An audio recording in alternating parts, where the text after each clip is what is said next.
We are live on radio in 5, 4, 3. And we are back, folks, here on the Michigan Insider. Yes, we are. It's the Michigan Insider on the Big 1050. There it is. There's my cue. Hey, man, it's one of those memory things. And then, of course, as we get ready to go live, is just when my computer starts messing up on me. But we are here on the Big 1050 WTKA and online at the Big1050.com with the MGoBlog Roundtable crew. Here to look back, to look ahead, to talk about what adjustments we think they're going to make in their last non-conference game before USC comes to town. In a game that suddenly, whether you talk about from Michigan's perspective, things look a lot different, or from USC's perspective, how things look a lot different. Joining me as they do every single week, the MGoBlog crew to talk about it. Starting off first with Brian Cook. BC, how are you this morning? I'm well. Seth Fisher, welcome back. How you doing? Tigers are got a 4-game win streak, 3 games out of the playoffs. So we got some games coming up this fall. Yeah. Who would have thunk it? I had given up on the Tigers, and here they are. I got to give them credit. You got to tune in. You got to get to know this team because they scrap. Yeah, they do. Craig Ross, good morning. How are you? Morning. Of course, aside from the game, the bad news of the week was passing of James Earl Jones. And it's meaningful for me. I sort of thought he would be alive my whole life, even though he's somewhat older than me. So the good news on that same front is James Earl Jones was one of about 25 people who's won an EGOT, Emmy, Grammy, Oscar, and Tony, and not many, like I think maybe 25 people have done that. But this week also 2 other Michigan grads did the same thing.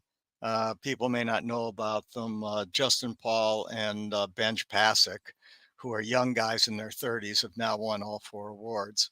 So the circle turns, and I like that a lot. The strange thing for me this week is numerous people walking their cats in my neighborhood on leashes.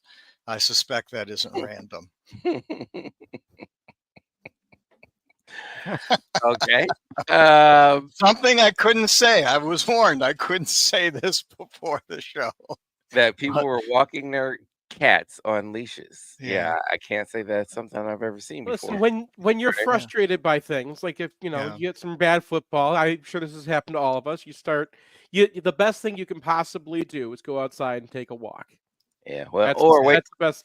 Or wait for your book. What did you say? It's called The Victors? Yeah. Victors.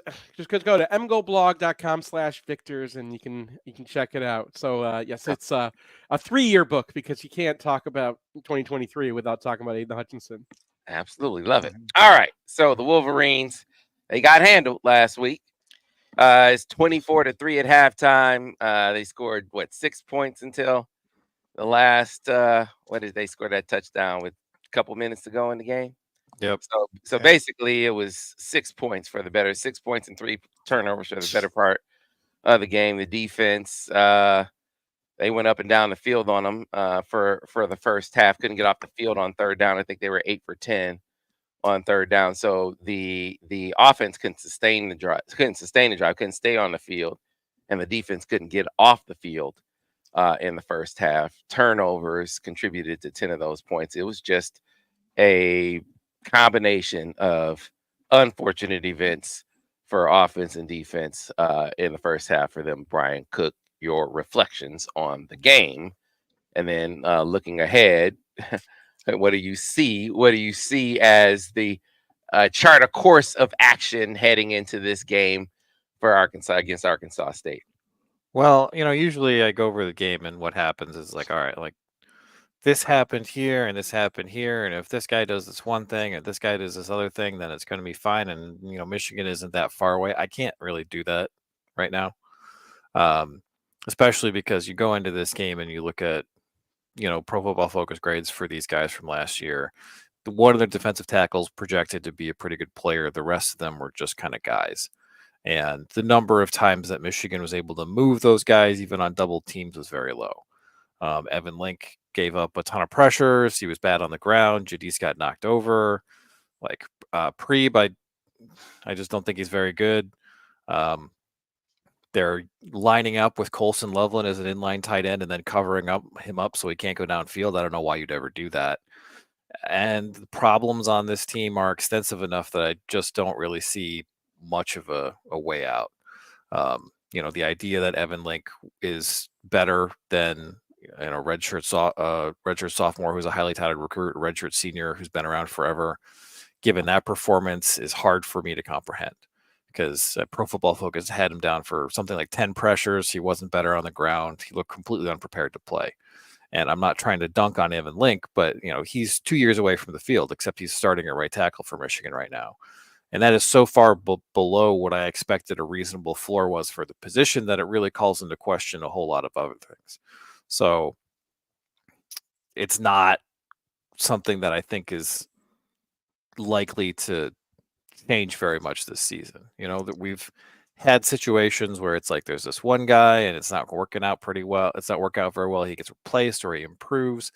To me, it just felt like they expected their players to be different players, and they're building their offense in a way such that they expect that Colson Loveland's going to be able to reliably block the defensive end when he's not going on in a pattern. That's not going to happen. And I feel for Davis Warren, because the sad part about this game is that Texas was often rushing 3 guys, and so he's looking at an 8-man zone drop and he's getting pressure. So what is a quarterback supposed to do in that situation? Sometimes he turned into check down Charlie, and his accuracy wasn't good enough. But it'd be real easy to point at Davis Warren and be like, he's the problem. Michigan's got a portal quarterback. That's not what we're dealing with here. What we're dealing with here is we have 2 guys who I think are plus blockers. That's Bredesen and Hinton. And then like maybe El Hadi is passable, and then the other 3 guys are negatives. And that's just, I don't know how you work with that. Seth Fisher. Defensively, it's a nicer story. The defense was better than when I went through it. I mean, the problem is they had to play 80, right? And you said like they were Texas going up and down the field. That's not true. They were going down the field. They never had to go up the field because they started at the 50-yard line every single time. I think you said that the average field position for them was in fact the 48-yard line, right? It was the 48-yard line. Yeah, and it's worse, except for it would have been worse if you didn't count the end of the game when it was. So they were starting in Michigan territory after like 1 or 2 plays. So like the defense does everything they can to get off the field. They break down on 3rd down. And there's a couple things the defense needs to work on. One, Wink is just, I think that we were asking too much for him to come from the NFL and have a game plan that beats an elite offense in week 2. Michigan hasn't played an elite offense in week 2. They shut down an elite offense in week 15. They shut down an excellent offense in week 14 last year.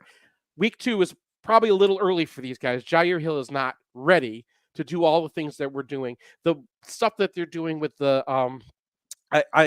their pass rush deal, right? Where they want to put a 30 front out there and have guys moving around. They're just, not everyone is ready to do the weird things because they're not ready to do the regular things. They can't defend an RPO. They can't defend a play action. How is this good news? Because that sounds like bad news. It's if you back off a little bit, if you don't try to do too much weird stuff, they've got a team here. They've got some really good players on defense. They have things that are just going to beat anybody. You had at least one guy winning against Texas's offensive line, which I thought was much better than Washington's offensive line last year. Every single down, somebody is getting a win. You just have to not have one guy screw up. And if you can get Jair Hill to just, not bite at 9 yards, okay, that would do it. All right. If you can get, if you can get Barham and Roller and Houseman to not bite on play action, and they don't have to, because you've got Grant and Graham up front, right? You could chill off on that. They're small adjustments of practicing your base stuff. Take all, I think Wink had a big job to do. He came in, he thought he had to beat Texas and be smart. And I think that you have to play your base and get good at it. And they used to do that. They played their base for 11 weeks and then they'd play Ohio State. And they didn't get the opportunity to do that this year. I think that they're going to be fine as long as you don't leave them on the field for 60 to 80 plays. And they've got some guys in the backups that I didn't expect to be good. Ike Awuna looked fine in this game. So, I mean, they might have some dudes. Craig Ross. Yeah. All summer, people ask me about quarterback. And I said, and I wrote this in the Ann Arbor Observer this month, that I thought that was less important than the offensive line.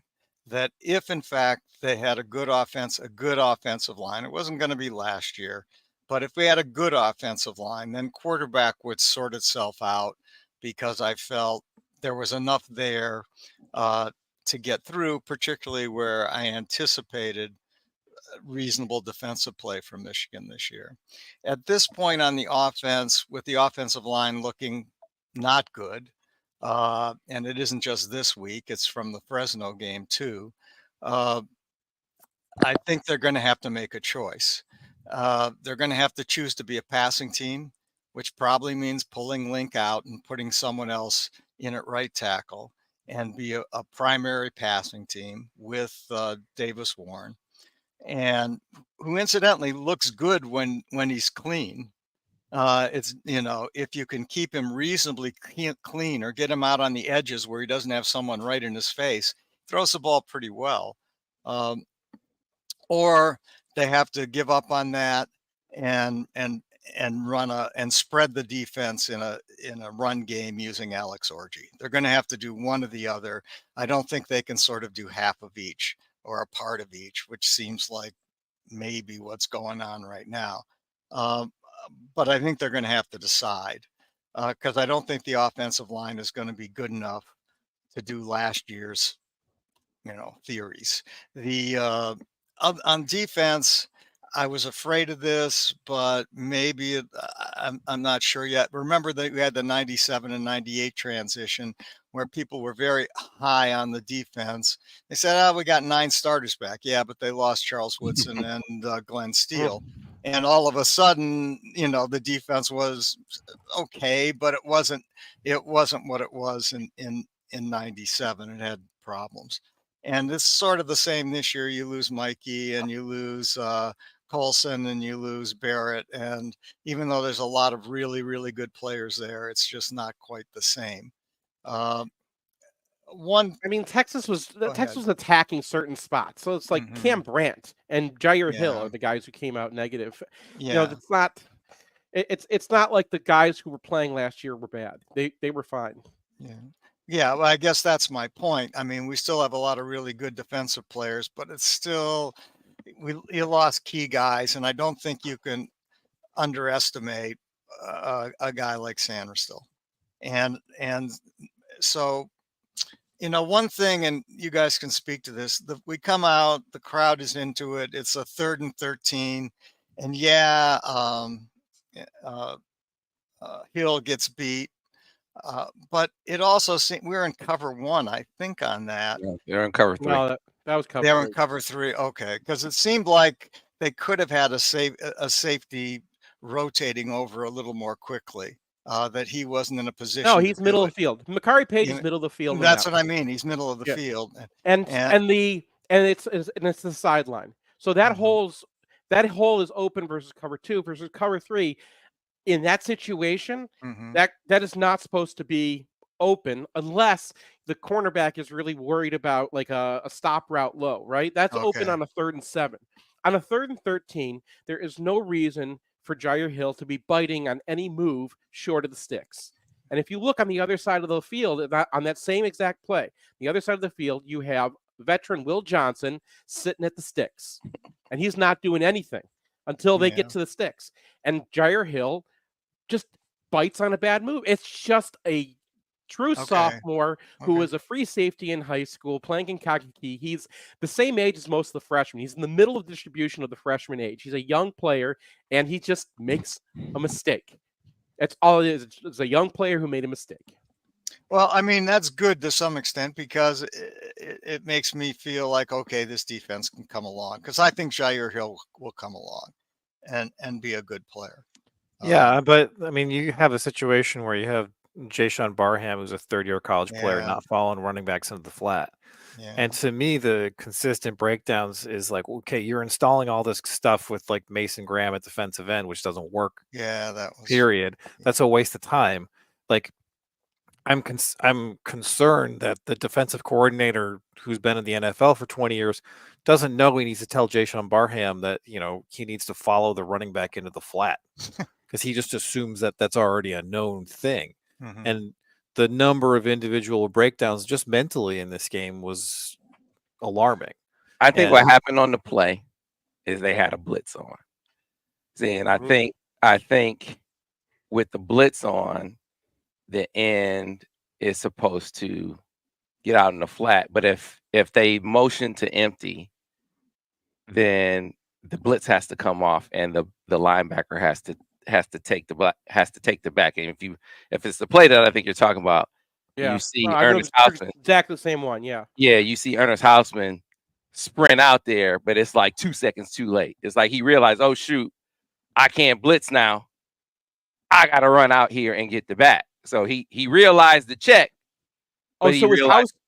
he realized no, the check. we're Barham- talking about different plays. Yeah. Okay, we talking Yeah. House touchdown. Okay. There's one. No. There's one. It's just a very long. It basically looked like the Blake Corum 4th and But 2 last year. I mean, the point is that these guys have been around, and they've been in this defense except for Barham, and like the time that was spent installing all the weird stuff that didn't work was wasted time. Like that, like Michigan did not get a blitzer through this entire game. So all this, like, you know, I'm going to Dr. Blitz this stuff and I'm going to get free rushers and I'm going to pressure the quarterback didn't happen. And the costs of that appear to be a breakdown in Michigan's ability to just execute a basic defense. Oh yeah, I agree with scaling back. I think they're going to scale back. I think you have to when you have the breakdowns. Because see, I thought that you saw breakdowns on every level. I thought you did. I don't think the defensive line played a great game at all. No, so you have an entire defense that is playing below expectations, and who does that go back to? Well, it goes back to your defensive coordinator, who shouldn't be in college.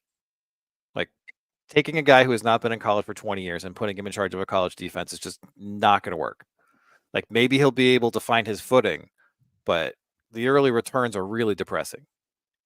Yeah, I think it boils down to you gotta get good at some base stuff and get guys buying into, hey, we can execute these things that everyone does. Cover 3. Everyone does cover 3. We can do these things right.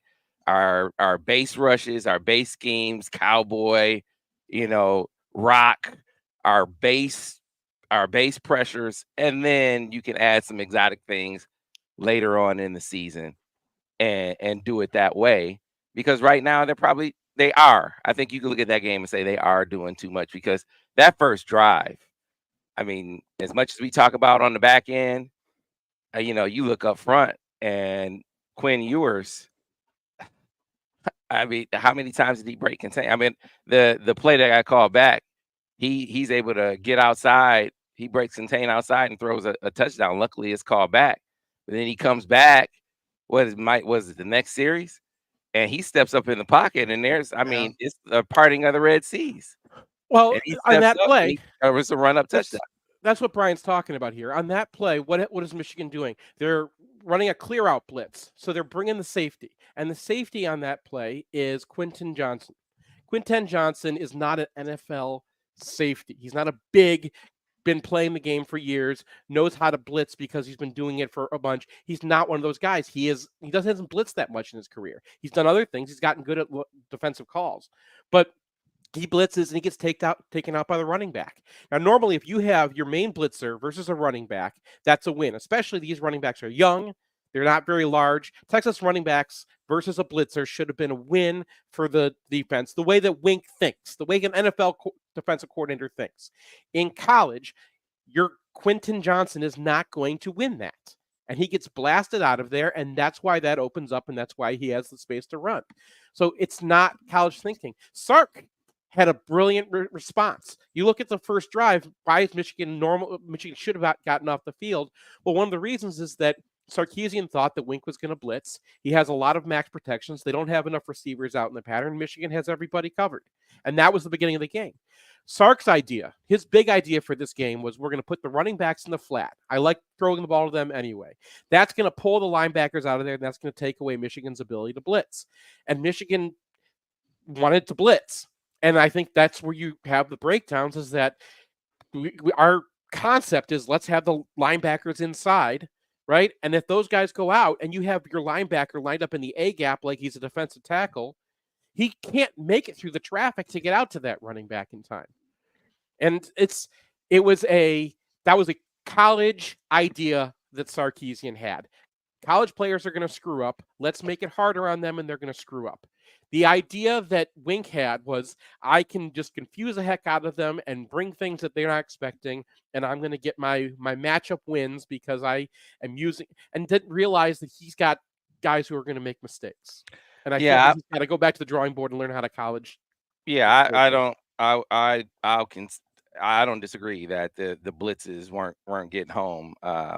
You're right. At the same time, your rush lane integrity. There was a difference. Those guys got better. I guess my point is he shouldn't have been able to step up in the way that he did, even with the blitz not getting there. Well, also Texas's offensive line's good. But what he's saying is that it's one thing if you're rushing Jayshon Barham and he's contacting a linebacker. Even if he gets blocked, he's not going to get ejected from the play and open up a rush lane. When you're rushing a 180, 190-pound safety who's not very experienced at it, well, that's going to happen. And I don't think if you're dealing with like a 28-year-old NFL veteran that the gap between the linebacker and the safety is as big. And I just don't think Wink Martindale understands college personnel. Oh, I was talking about your two defensive tackles. That's what I was talking about. Sure. Yeah. I mean, the defensive tackles, the only problem with them is that they were on the field too much. Like and I think that you saw some things from some of the other guys. And I thought Benny was pretty good in this game, but Benny, you mentioned on the play that's a hold. You're not going to get that holding call most of the time in the Big Ten. I got to tell you, like that's. And I want to give those guys. And I want to give those guys credit because they tightened up. They got better. I mean, there was a play later in the game where it's like, okay, that's how you want it. I mean, they held their lane. He tried to step up, and they were right there. So it's like, okay, they clearly know what they're. You see it there. The moment they thought we were in trouble. It's not the first drive, because when Texas is running Max Pro and they're not getting to the quarterback, well, that's because they're running Max Pro, right? They're using 7 guys as blockers and they don't have enough receivers out there, and that's a win for the offense or for the defense. What happened is they started blocking with 6 and they were still winning because it turned out their tackles were good enough to block Stewart and Moore, and that was the moment I was like, because Michigan. All last year, including with Washington, they were better than single blocking. If you single block any of the guys in their front 4, you were going to lose 2 of those. And if you lose 2, you're done. You can lose 1, but you can't lose 2. And those tackles were better than the guys at Washington. Those tackles are good. That left tackle is going in the NFL this year. He's going to be a first rounder. The right tackle is just a freak. That guy is just massive, has probably long arms, and he can catch you when you're going by, like our guys were not ready for. And I think that's a piece of our defense that we can normally count on. Here's one thing we aren't seeing, and this was a point that Vance brought up when we were talking about it, and they were really, really good at it last year. Sort of twisting and stunning up front and in ways that would free them up. The games that have set the blitzes aside, the games that they ran up front to free one another for pressures, that was a part of their routine. And we just aren't seeing that quite as much. They're relying on them to just win more one-on-one straight up battles. And that hasn't been very successful to this point. So that's another part of the adjustment that maybe we'll see. I don't know if that runs counter the argument of doing less, kind of scaling back. But I kind of count that as being more back in line of doing more base stuff. I think that's more part of a base concept. Is very familiar with what they were doing. So I wonder if that can be a part of maybe kind of ramping up some of the pressure from just the base front. That kind of what we saw last year, because they were very good at it. They give one of the guys would give himself up just to free up his teammate. I know Mason and KG, they would do that a lot last year, and it was a very selfless thing to do. And they would talk a lot about it. Yeah, but Sam, this game, Mason Graham is lining up defensive end. So what are you talking about? Like, is he going to stun? He's already out there. Okay, the play you're talking about was Rayshon Benny was the one when we were talking about the hold and the callback touchdown. That was Rayshon Benny who was supposed to have the edge. So they're already doing it, but they're doing it by alignment. It's just it didn't work. But it's week 2. I think the difference right now is, like, can you say that Wink Martindale is absolutely not going to be able to coach this defense? And I can't say that in week 2. Now, I can, you wanted me to guess, you put a gun to my head and say, is he going to be able to make the adjustment? I don't really think that he can. He's an older guy. I think that older guys can, but it's week 2. He's got the opportunity to make us wrong. Well, as an older guy, person who's older than Martindale, I think he'll make the adjustments. I think that we're gonna see more flexibility out of him than we might expect because he's older. Now, maybe that's not true. We'll see. One thing you said, Seth, that really interested me is Sarkisian moved his running backs out as receivers. We're not getting our best guys on the field, because isn't our best running back certainly between the tackles and the best one at reading what's going on in front of him, Kalel Mullings? And shouldn't he be on the field more? And shouldn't they be moving Donovan out to some sort of wingback? I mean, this happened in 1969, incidentally. And Bo, who wasn't the most flexible guy, realized he had 2 running backs that were both really good, Billy Taylor and Glenn Dowdy.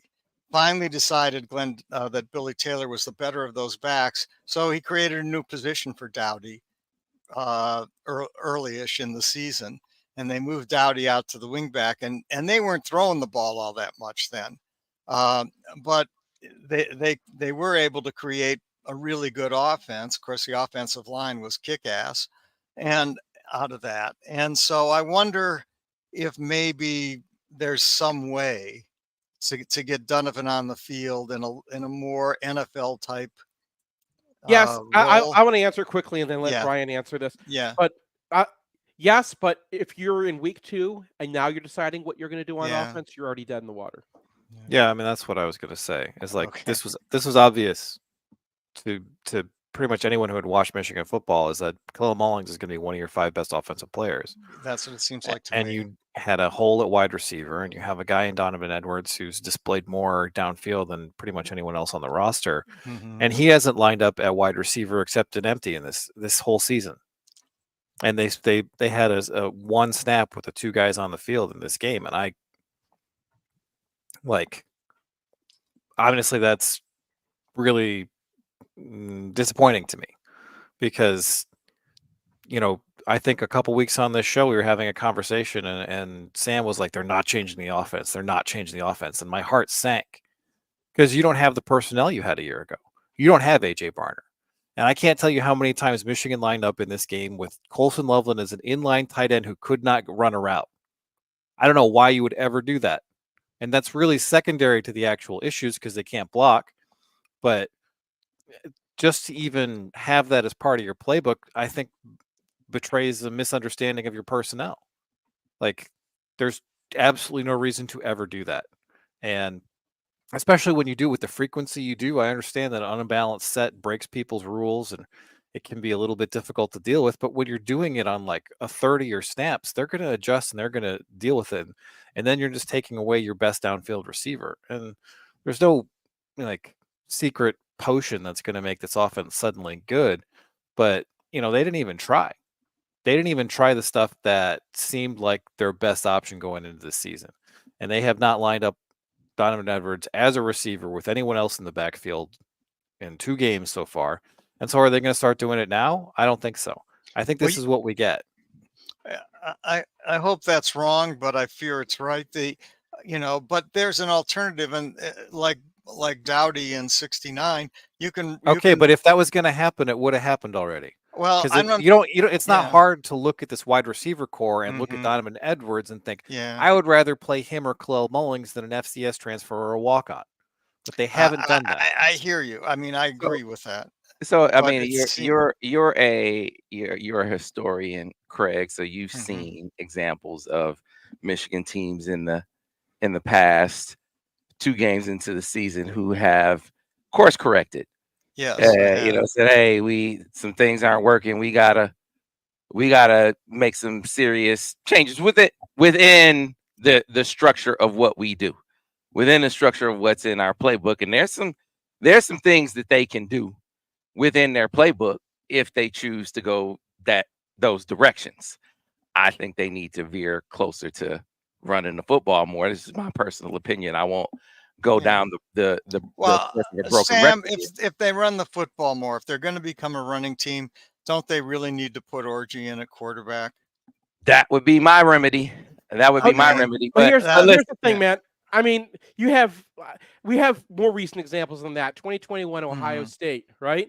They realize halfway through there are a couple games into the season that we cannot play Kerry Coombs defense. They completely put Matt Barnes in charge. They change around to cover 2, but they did not have any of and they put the idea in, and things got a little better, right? And they coasted until the Michigan game, where they did not have an answer the entire game for counter.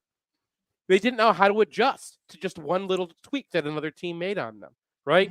So you can do that. You can change course to something that's better for your team. You're never going to get very high with that. You have to start it in the beginning of the offseason. Yeah, I mean, look, I think as we get to a break, you lean into who are your best offensive players. I think it's clearly Colston, Donovan, Khalil Mullings, and then I think Alex Orji is one of your best athletes on offense. Can really, really, really, I think, be a threat out there. How do you get them on the field in a way that can affect you positively? I would put them out there. I put them out there more than one play at a time. And with Donovan, I know I would use him as an offensive weapon. Touches aren't just carries. Whether that's splitting them out, whether that's playing at receiver, whatever you got to do to get the ball in his hands, I would do it. I think that there are some plays that are more suited to him than Khalil. I think there are some plays that are more suited to Khalil than him. Like duos, they can both run duos, but I think Donovan runs duos better. I think Khalil runs inside zone better. I think I would run a power read more with Donovan than Khalil. I mean, you got examples of typecasting guys that I think they could use one guy more on one play than the other. I think you got to be careful not to telegraph it to teams, but I think you can lean into what suits one guy better than the other a little bit better as they get deeper into the season, I think. So we'll see. But we got to get to a break. More of the MGoBlog Roundtable on the other side here on the Michigan Insider on the Big 1050 WTKA, online at thebig1050.com. Clear on the radio. I mean, one thing you haven't seen this team do a single time on offense this year, which is like the one thing that was obvious that they should be doing, is have Loveland outside, have Donovan Edwards start in the slot, have Khalil Mullings down the middle, and have Orji standing next to him, and motion Edwards across the formation. That changes everything. Because what are you going to do with a side that has Edwards out as a receiver and with motioning out there with speed, right? And Colson Loveland out there as a threat, who can come inside or go downfield or any of those things. And then you have all this. What you're going to do is you're going to have to space out. You're going to have to crack open. And when you do that, and you saw it one or two times in this game where they just use Samaj Morgan. He's another weapon that they have, right? And Max Bredesen's another weapon that they have. They're not. I only saw one or two times in this entire offense where they've really used the threats that they have to make space to run down the middle. And when they do that, they could run down the middle of Khalil Mulling 60 times if they, if you're going to defend that correctly. So, I mean, they're not using their guys. It's driving me nuts. Yeah, it's gonna be interesting. It is gonna be interesting. The irony is, the plays that they talk about with Alex on the field, and two of the ones that get trying to remember was obviously the power should have worked, but the power read with Khalil. I mean, you got exactly what you wanted. Exactly what you fucking wanted on the play. I mean, But why is you're Khalil going to- running that instead of Edwards though? I mean, Yeah. that point exactly. like my what do point you do? exactly. Like what? I mean, Mulling still has to turn that up and get more vertical, but I'm still like, what are we doing? Or I mean- run that with Samaj too, right? And then use Edwards as the receiver on the other side, and they're going to be like, "Oh God, Edwards is out here. They're going to do something with it, right?" Feels That play should have been something. Yeah. well, it's just. I mean, I don't know what they did this offseason, but I mean, it's the Lloyd Carr thing where it's like he played like he had the 1997 team every time. And to go into this season with this offense and run last year's offense is just like, Yeah, I agree. They that put on a doesn't show for make the a lot of recruits? sense. Are they telling Brady Hart and the receivers no, they're that's recruiting, not this is what we're doing? Like, what's the big no, sense? that's Seth. Come on, man. So what happens I'm is saying that, it facetiously. but like, yeah, Yeah. like we're hearing all about the creativity, but it's like, no, there's no creativity in this offense. Like what? Like you ran an end around? Great. Like, I mean, We did have one flea flicker, didn't we? yeah, but that doesn't count because they ran one every game, and I appreciate that. We're like, I know, appreciate the because flea you should flicker, say they should. You said they should run one every game. but at the same time, it's just like I don't understand putting. You hate the flea flicker if you saw the all 22. Oh, is that right? Why is Back in that? 30. There was a touchdown. Oh, Oh. We're gonna check down Charlie's quarterback, but we got bigger problems. I mean, he got 22 yards out of it. but And it should have been the a middle, touchdown. and look, the middle should have been closed, but the safety bit so hard. It's a That touchdown. it was a touchdown. It was a All touchdown. right, guys, coming back in about 15 seconds, about 10 minutes left in this segment. That's depressing.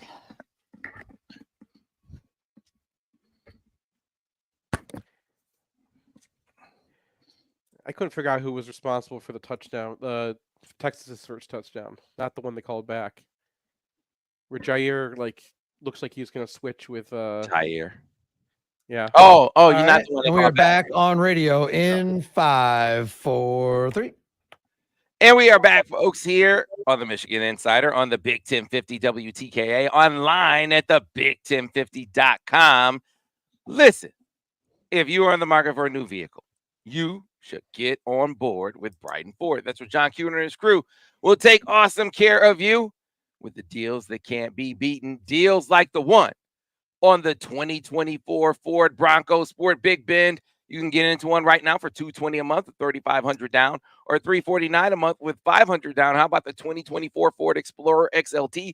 $279 a month with $3,500 down, or $407 a month with $500 down. And last but not least, the 2024 Ford F-150 XLT, $299 a month with $3,500 down, or $429 a month with $500 down. For those and other great deals, get on board with Brighton Ford. We're going to BrightonFord.com. Call 1-800-NEW-FORD or make it out to the lot at 8240 West Grand River Avenue in Brighton, Michigan. It is time to get back to the MGoBlog Roundtable. So listen, there are 2 games into the season. A lot of season left. What do you think they're going to do? I already said I think they're going to scale back on both sides of the ball, pare things down, that play sheet down, so they can get good at some base things. If you can't run a power, if you can't execute cover 3, all right, you're doing too much. I think this is I think these are the conclusions that they're going to come to on both sides of the ball. This is part me making some assumptions paired with a little bit of inside intel. I haven't been told this explicitly, but I'm hearing some things and then I'm drawing some conclusions as well based on some things I'm hearing. I'm thinking they're going to kind of scale some things back just to try to get their execution up. So I'm not expecting at this point any major personnel changes. I think they're going to lean more towards, hey, let's not do as much as we've been trying to do. Brian Cook, what do you think? I mean, on offense, they need to change their approach. Like, that's not going to work. Like, the thing about this game is that Texas did what Michigan did to other teams last year, right? They sat back with 2 deep safeties that everybody's like, well, where's the deep shots? It's like Texas was in a 2 deep shell the whole game. They were even numbers in the box, and Michigan couldn't run the ball flat out. And it's not like they were doing a bunch of crazy stuff. They just can't block. So, like, you can simplify on offense, but the fact of the matter is you got 2 guys who were not in the conversation to start on the offensive line who are starting. You have a tight end who you're playing as an inline tight end who isn't an inline tight end. He's a flex tight end. You have Ben Bredesen, who's a really good. I mean, the way to go about this team is to basically run a Rich Rod offense. You spread out the box, you reduce the number of people in it, you read options so that you don't have to block a guy. You use Mullings, you use Alex Orji. They are not going to do that. If there was any hint that they were going to do that, we would have seen more from them. I think that they are incapable of doing that. I think they're incapable of actually running a zone read offense where the quarterback rides the mesh point long enough to get a defensive end to bite. So I think you're going to see more of the same, and I think it's going to be a struggle all year. I don't think there's anything they can do. Ouch. I'm sort of kind of thinking similar things, but a little more optimistically. I think they just have to, on offense, I think they have to decide who they are. I think they have to decide if they're a primary run team or a primary pass team. If they're a primary run team, I think you've got to use Orgy, and I think you've got to spread the field. And I think you've got to do read options, exactly what Brian says. And probably you split Loveland out. And if you're a primary pass team, then you got to change your offensive line. Don't worry so much about the run game and get the best pass protectors you've got in there and use Warren and do the best you can. Defense, I'll let Seth speak to defense about, I don't know what defense is gonna be fine. Defense, like they'll scale it back and they'll be fine. Because Wink just got a big awakening and he doesn't want this to be his last job. So he'll fix it enough. I don't think he's going to become an A+ defensive coordinator. You're not going to have Jesse Minter in there anymore. But he'll be fine. He's got too good of a players that good players can make you look really smart on as a defensive coordinator if you just run your base stuff, and they're going to get better at their base stuff. Jair Hill is going to get a lot better over the course of this season. He's just a young guy who made mistakes that are easy to clean up. It's going to be better as the season goes along than they were against an elite offense in week 2. Offensively, there's a very low ceiling on this team now. If Evan Lincoln's your best right tackle, and that's the best you got out there, and he already beat Gentry and he beat Percy, then that's what you are. And you're going to have to deal with that fact. And you're going to have to put a tight end out there. You have to use Max Bredesen and run off of him. I think that the things they probably can do best with this team right now, what they're going to do, not what they could be, but they're going to do, most likely, is give Alex Orgy a real drive and see what they got. And let him play. And let's see what they got with Alex Orgy, because it's time to test that. And Arkansas State is a defense that will let you do that with low stakes. And then they're also going to just run the ball. They're going to hand the ball to Khalil Mullings. They're going to run power and counter with him. They're going to let him make a linebacker miss, run over a guy, and they're going to slog along, and then they're going to punt it, and they're going to be Iowa. As long as you're not leaving your defense on the field that much, and you're letting them go and talk about it, and you're letting Jair Hill get a little bit of coaching between drives, it's just going to be Iowa, and they're going to lose to USC. They're probably going to lose to Oregon, probably going to lose a stupid game along the way. They're probably going to lose to Ohio State, and they're going to get through the season, but they're going to have a low floor with this offense now. If you're going to be Iowa, your punter needs to kick it more than 28 yards with the wind. I mean, which has been a sort of Tommy disappointment. Doman's looked fine in the past. I don't think that 1-2 punts is going to change my He's feeling been on Tommy he Doman. slid at the end of last year. He was really good the first half of last year, and then he began sliding. So I wonder if there's something going on. But I don't know. Well, you also got Zavada. I think you just kicked the field goal wherever you are, right? If you're on your own 30-yard line, bring out Zavada. He's been remarkable. That was certainly the one part of the game we won. Yeah, I know. Doctor said Zavada.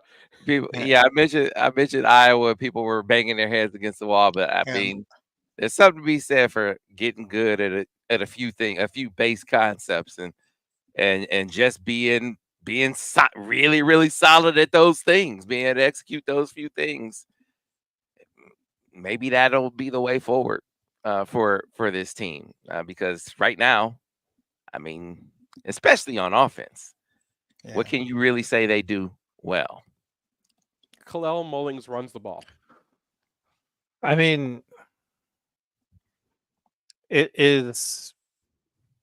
I mean, you go into this and you're like, we got a 4th-year guy, we got a highly touted 3rd-year player, we have 2 center recruits that have been talked up for years now, and for both of those guys to have, well, multiple guys to have the rugs pull out from under them, and then get this performance out of the replacements, I don't think I've ever seen anything like it.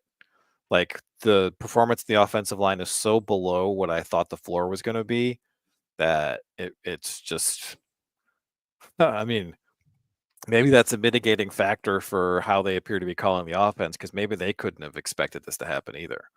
Like, but I just don't know how you see Evan Lincoln. You're like, this guy's ready to be a college starter.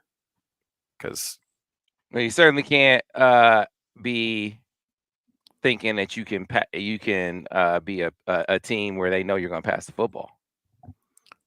I mean, you're setting yourself up for. I mean, I just watched a team with a mid defensive line up against Michigan's offensive line and play even in the box and win the whole game. So it's either radical improvement or basketball season. Those are the 2 options here. Well, look, 2 games in, I think the offensive line will get better, but what is better is the what I keep leaning towards is, like, you know, they're going to go from being bad to being really good. So where is their ceiling? And this is what I keep coming back to. I think they can be an average run blocking line. I think that's their ceiling. And so that, to me, if that's where you can grow the most, well, let's do that. I don't know that they can be an average pass blocking line. And so I would cater my play calling, my personnel grouping, all of that. I would skew towards that if it were me. They weren't a good pass blocking last year. They weren't a good pass blocking team last year. So they know how to do that. Run the ball. I mean, I'm just telling you, I saw a mid defense just straight up play even in the box and win. So yeah, I hear you. What are you gonna do? So you got to try and do something. I mean, that's, you can't just keep doing this. Sometimes in football you don't have the guys, man. Something I understand. Ira's giving us the wrap-up sign. So we'll be back next week with the roundtable, but we'll be back tomorrow here on the Michigan Insider on the Big 1050 WTKA.